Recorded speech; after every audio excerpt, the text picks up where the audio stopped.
رابطہ قبر والے سے کرنے کا طریقہ کیا ہے؟ امریکہ نہیں کر سکتا، لیکن سائی وال کا مسلمان کر سکتا ہے۔ سرکار طریقہ بتا کے گئے، اور اس حدیث کی سند پر ابن قیم جو ابن تیمیہ کے شاگرد کتاب الروح کے اندر انہوں نے کہا اس حدیث پر کوئی اعتراض نہ کرے اس کی سند پر۔ کیوں؟ کہتا ہے کہ اگر یہ بات کمزور ہوتی صحابہ اس پہ عمل کیوں کرتے؟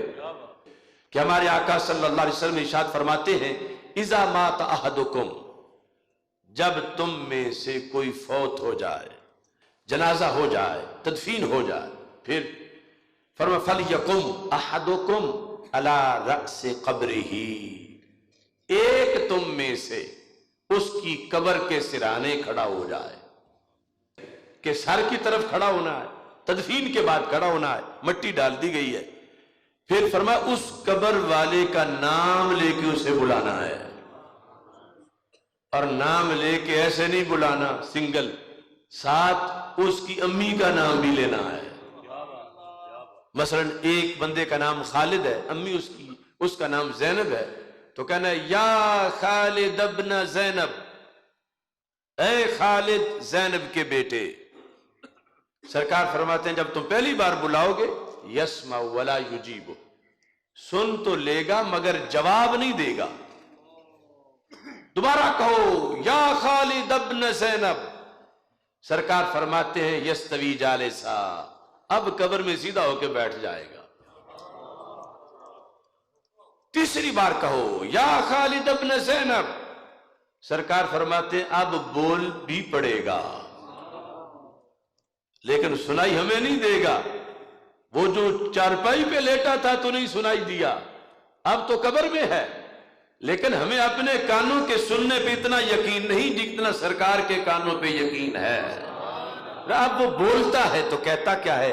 فرمایا وہ کہتا ارشدنی رحمک اللہ، ارشد، او میرے مرشد، ارشد، مجھے گائیڈ کرو، خدا تجھ پہ رحم کرے، بلا رہے ہو تو مجھے لگتا ہے تم کچھ مجھے بتانا چاہتے ہو، یہ مشکل وقت ہے، منکر نکیر کی آمد ہے۔ یعنی وہ قبر میں جا کے بھی پچھلوں کو دعا دے رہا ہے۔ لوگ کہتے ہیں قبر والا دیتا کچھ نہیں، سرکار فرماتے ہیں وہ دعا دیتا ہے، بتاؤ اب کیا بتانا ہے، بولو۔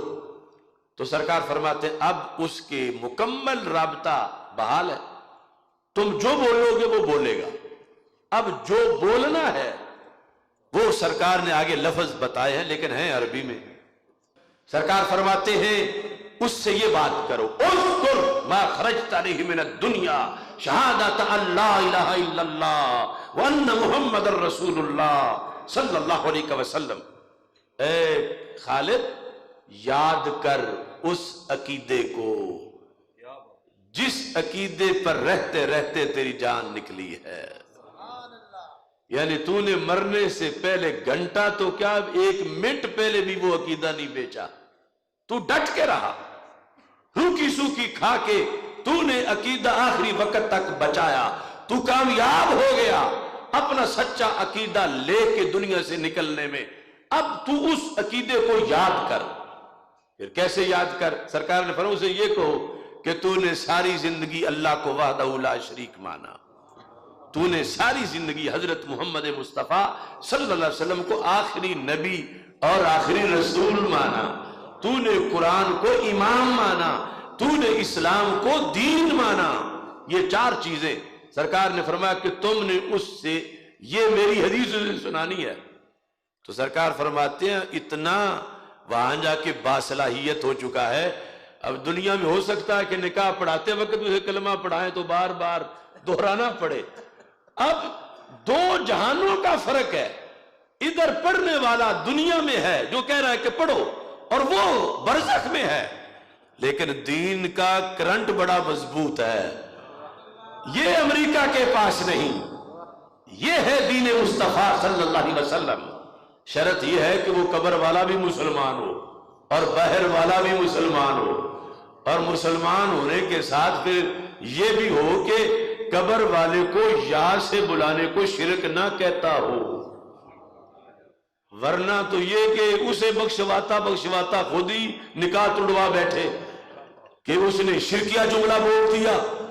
اب وہ باہر سے بول رہا ہے، اندر سرکار فرماتے ہیں کہ وہ بولنا شروع ہو جاتا ہے، اللہ ربی اللہ ربی اللہ ربی محمد النبی صلی اللہ علیہ وسلم. اب یہ ورد کر رہا ہے اپنی کوٹھڑی میں، ادھر سے منکر نکیر آ جاتے ہیں. سرکار فرماتے ہیں جب وہ آ کے دیکھتے ہیں کہ یہاں تو پہلے ہی رونق لگی ہوئی ہے،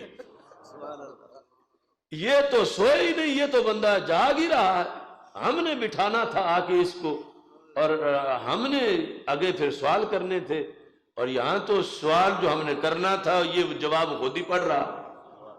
وہ چاروں جواب مسلسل باری باری پڑھ رہا ہے.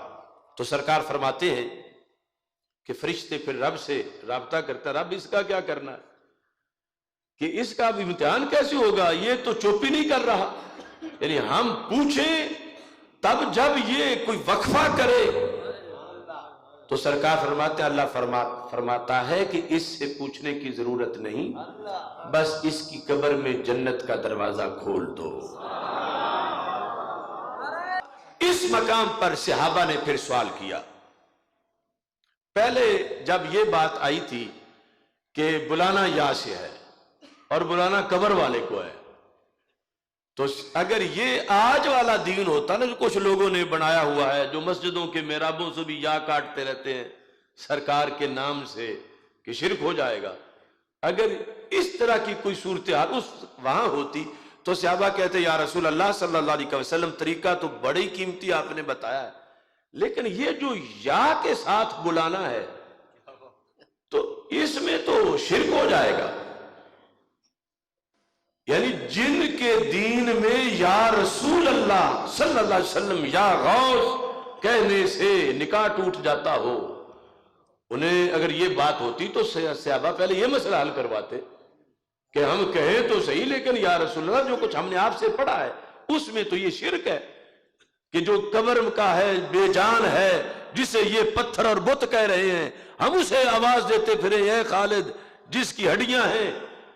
لیکن صحابہ نے یہ سوال نہیں کیا کیونکہ انہیں سرکار نے یہ والی توحید پڑھائی نہیں تھی کہ یا کہنا ناجائز ہو جاتا ہو. اس نبی کو یا رسول اللہ کہنا اس کا عالم کیا ہوگا جس کی امت میں 15ویں صدی کے رامے کو بھی قبر پہ کھڑے ہو کر یا رحمہ کہہ سکتے ہیں. صحابہ نے یہ نہیں سوال اٹھایا، اگلا اٹھا دیا کہ یا رسول اللہ صلی اللہ علیہ وسلم یہ جو آپ نے فرمایا ہے کہ اس کی امی کا نام لینا ہے ساتھ، شرط پوری نہ ہو سکے تو پھر کیا کریں. یعنی سرکار کو کتنا پسند ہے کہ ناغہ نہیں ہونا چاہیے، یہ کام ہونا ضرور چاہیے. وہاں مشکل وقت ہے، منکر نکیر کی آمد ہے، پیچھے سے تم پوچھنے جاؤ ادھر سے امتحان ہو جائے، جو کچھ ہونا ہے ہو جائے، تو مجھے یہ منظور نہیں. اسی وقت تم نے بات کرنی ہے. تو پھر حل کیا ہے؟ فَيَنْسُبُهُ إِلَىٰ أُمِّهِ حَوَّا. نام امی کا ہی لینا ہے، چھوٹی کا نہیں آتا تو بڑی امی کا لے لیں. اسے حوا کا بیٹا کہہ کے پکارو، اے خالد حوا کے بیٹے. سرکار فرماتے ہیں پھر بھی جاگ جائے گا. یہ ہے دین، اور یہ اتنی بڑی سہولت کروڑوں امریکہ ایک قبر کے لیے بھی نہ کر سکے، اور یہاں ہر مومن ہر قبر کے لیے کوٹا لیے ہوئے ہے.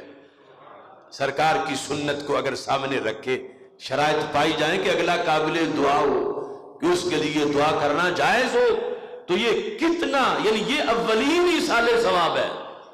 اور افسوس سے آج متروک ہے، حالانکہ اس پہ کون سی مشقت ہے، صرف چند لفظ ہی ہے. ہاں مشکل بڑا ہے، کیونکہ اگر عقیدہ اجازت نہ دے تو پھر کیسے کوئی کرے. لیکن ہمارے لیے کوئی مشکل نہیں ہے، ہمارے عقیدے کے لحاظ سے تو یہ دعا یاد کرنی چاہیے.